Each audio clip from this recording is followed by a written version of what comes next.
We highlight the Fonda Speedway as the Jet takes the win.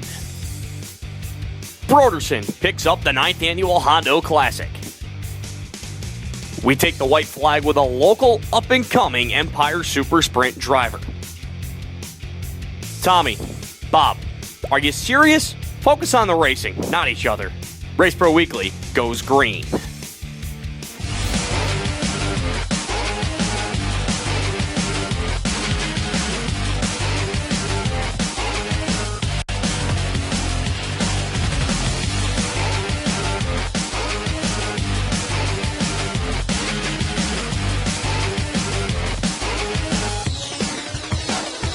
Hello and welcome to another edition of Race Pro Weekly as we give you the insight of Mohawk Valley weekend out at the Fonda Speedway. We kick things off by going to the first Super Dirt Series race at the Speedway since 2003. Who would be the one to take home the win? Dave Farney's in town. That can only mean one thing. The Super DIRTcar Series ready to go as Matt Shepard would lead the field to the green in the Mohawk Valley 100 at the Fonda Speedway. In the early going, Billy Decker going to try to make a couple moves to get around Shepard for the race lead. Brett Hearn and Pat Ward will be on the move as well as Decker takes a shot on the top shelf to get around Shepard. But here comes the Jet as he would move to the outside of the 9H as Shepard looking to take the lead away, as they would both get by Shepard, and then it would be Hearn going around Decker for the race lead as he would take that away, and he would be your new race leader just 4 laps into the event. We mentioned Matt Shepard as he had some trouble on the suspension of the 9H machine as he would bring out the caution stopped up in turn number 1 and 2, and he would go pit side posting a DNF on the night. Off of the restart, Jeremy Wilder giving a shot on Pat Ward on the backstretch, trying to go through turn number 3 and 4 with the position, but now Ward trying to crack the top 2 as he would be on the back bumper of Billy Decker for the majority of the event.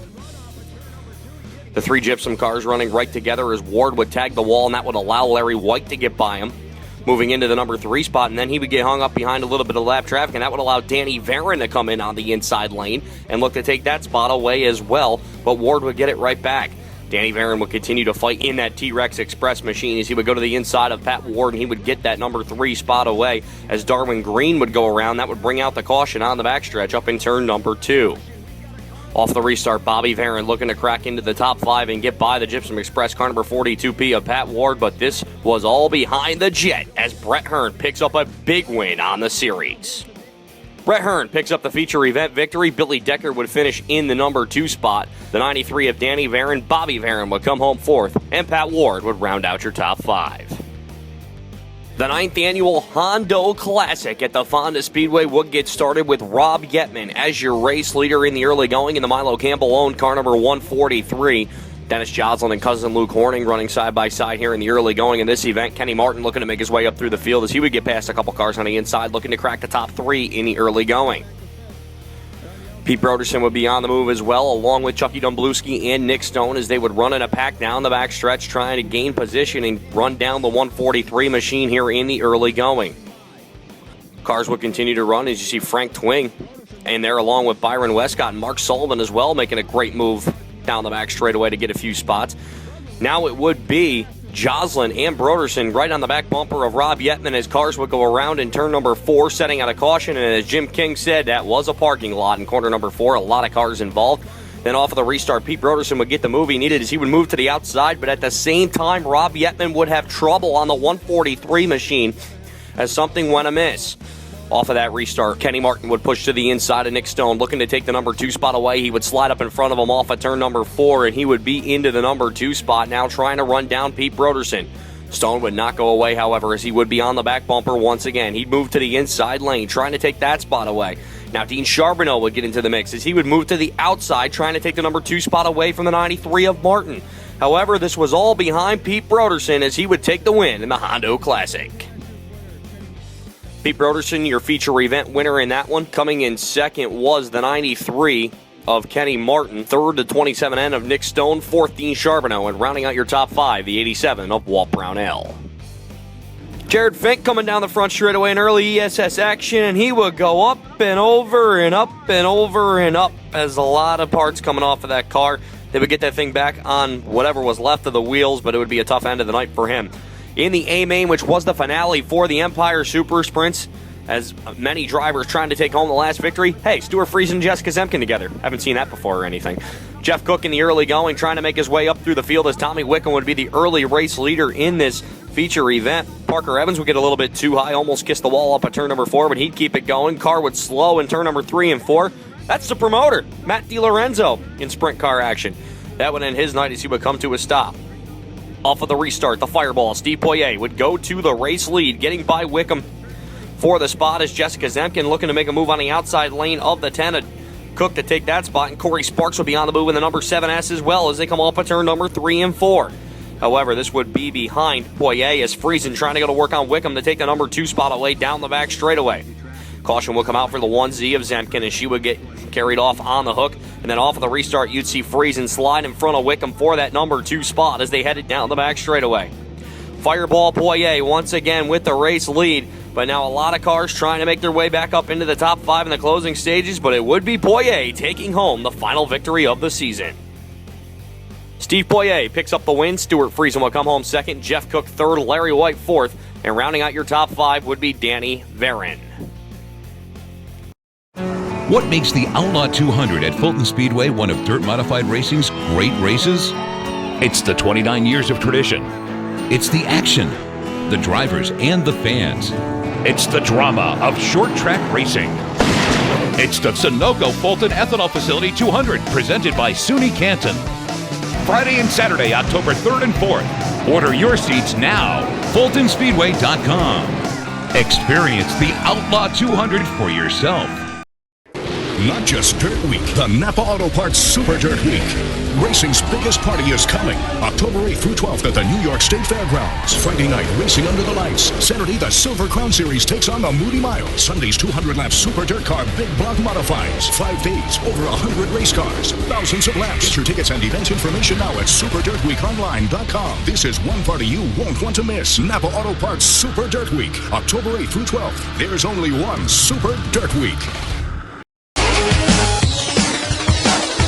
Jeff Trombley would lead the field to the green in the 50-lap $5,000 to win feature on the Saturday night portion of Mohawk Valley weekend. Tim Fuller on hand as he looked to go underneath the 24 of Jeremy Wilder, but the car on the move was the Matson overhead doors. Car number 20 of the Jersey Jet, Brett Hearn, as he gets not one, not two, okay, 2, but almost 3 cars down the back straightaway, as then he would go to work on A.J. Romano to look to take the number 2 spot away, and he would get that off of corner number 2.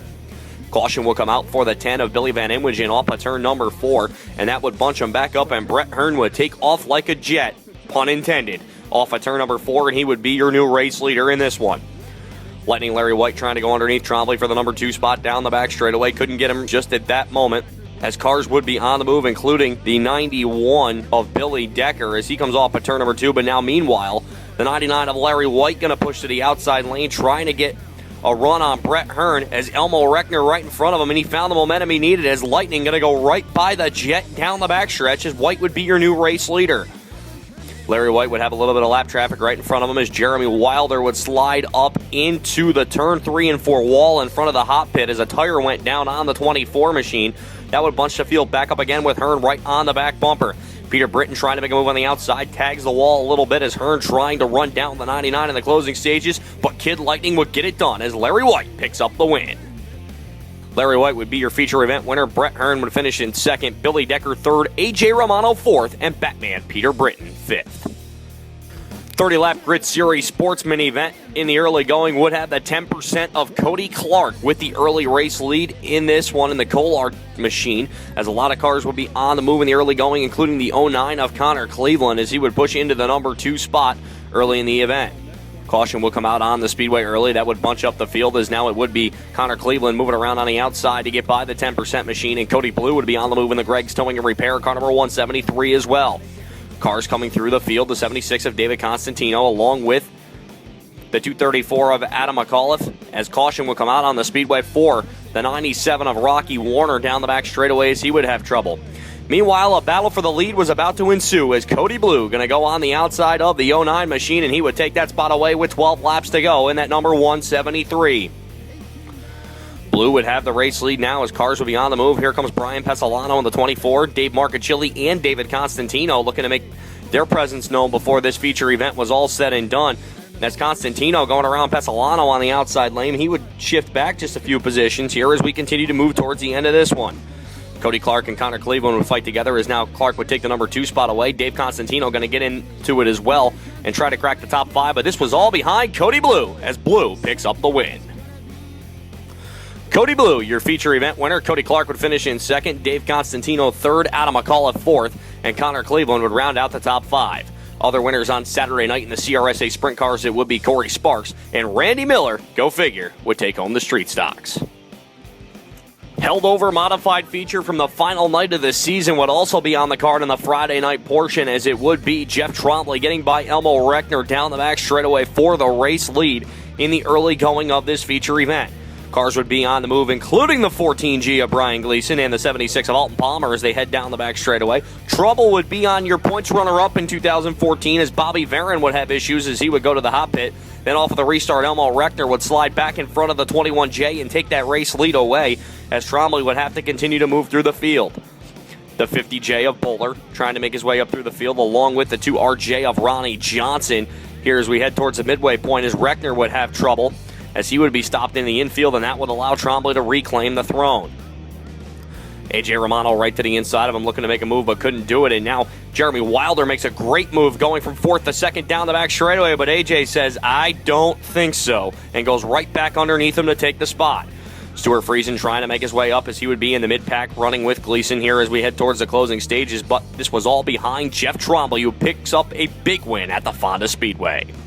Trombley would pick up your feature event win. AJ Romano would finish in 2nd, Jeremy Wilder 3rd, Danny Varon 4th, and Craig Hansen 5th. Other winners on the night, the Flying Onion, Tony Ferrone would grab the win in the Sportsman, Randy Miller in the Street Stocks, and Kenny Hollenbeck in the 4 cylinders. There's only one place in the Capital Region for you to get the full racing action. Stop down at the Bobco video booth at the track or call 518-399-0937. Bobco Racing Video, the next best thing to being there. The Choices 301 program takes a multifaceted approach aimed at educating the public about the realities and dangers of what can happen when bad decisions are made inside a motor vehicle. Don't hesitate to designate. Performance. Quality. Service. That's DMC Racing Products. Hundreds of name brand parts. Competitive prices. That's DMC. DMC Racing Products. Race to win.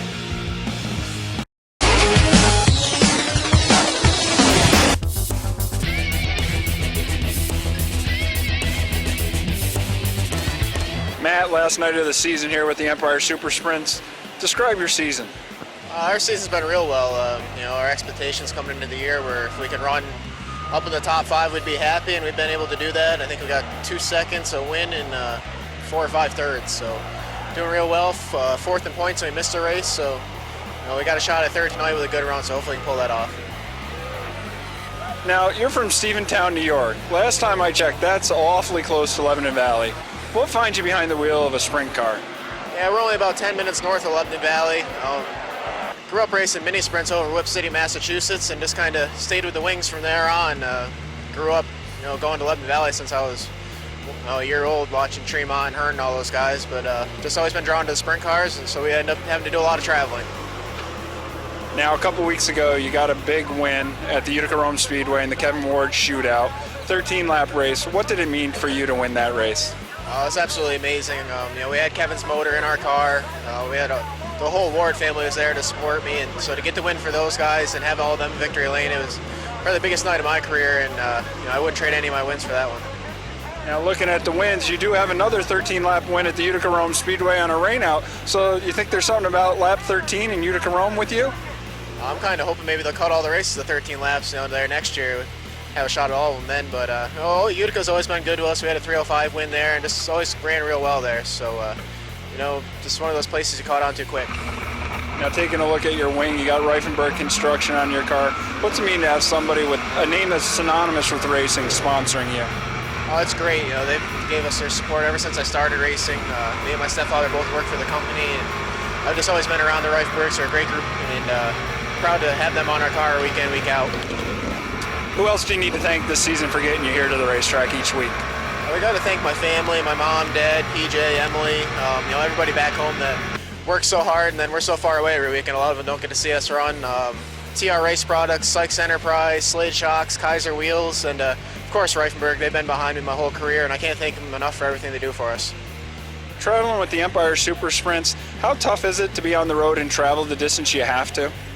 It's definitely grueling, especially when we get a 2-race weekend. We leave home on Friday night, don't get home till sometime Sunday, or sometimes we're in Utica on Sunday, don't get home till early Monday morning, got to go to work. But we enjoy it. It's a lot of fun, and it's a great group to race with. It's more like a family than a series. And after the race, we all hang out and have a good time. And I don't think I trade it to go run anywhere else. It's now time for this week's NISCA Performer of the Week. And with having a very successful 3-race weekend at the Fonda Speedway, it goes to the promoter, Matt DiLorenzo. Matty D is now eligible for the Performer of the Year award given out at the end of the season. That's all for this week's show. For the latest news, results, and photos, check out Race Pro Weekly online, www.raceproweekly.com, and be sure to follow us on Facebook and Twitter.